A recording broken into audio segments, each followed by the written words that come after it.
আশরাফুল আলম, আশরাফুল আব্দুল আলিম।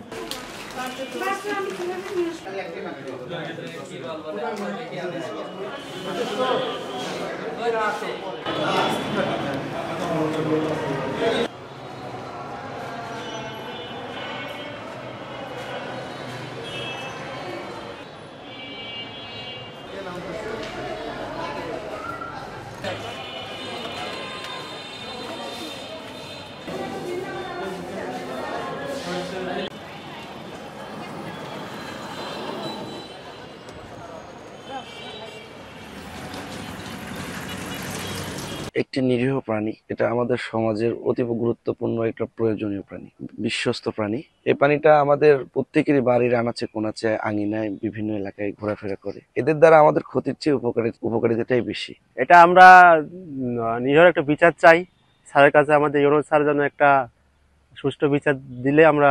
আপনারা ইতিমধ্যে জানেন, ঈশ্বরদী উপজেলা কম্পাউন্ডে একটি কুকুরের 8টা ছানাকে পানিতে ডুবিয়ে হত্যার একটা বিষয় ব্যাপক ভাইরাল হয়। এরই মধ্যে উপজেলা প্রাণী সম্পদ কর্মকর্তা মোসাম্মদ আকলিমা খাতুন উনি বাদী হয়ে এই বিষয়ে মামলা করেন।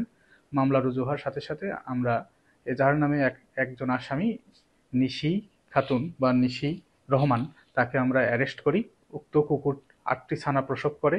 এই 8টি ছানার ডাক চিৎকারে তিনি অতিষ্ঠ হয়ে একটি বস্তায় ভরে কুকুরগুলোকে, তার বক্তব্য মতে তিনি একটা গাছের নিচে রেখেছিলেন।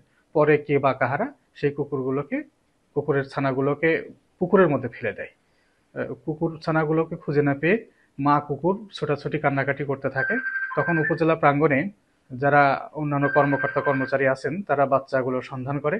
অনুসন্ধানের এক পর্যায়ে যখন নিশি বেগমকে এবং তার স্বামীকে জিজ্ঞাসা করা হয় কুকুর ছানাগুলো কোথায় আছে, তারা জানেন না বলে জানান। কিন্তু তাদের একমাত্র পুত্র, তাদের পুত্র আফাম, তাদের পুত্রের নাম আফান, তিনি বলে যে আমার মা কুকুর ছানাগুলোকে বস্তায় ভরে পুকুরে ফেলে দিয়েছে।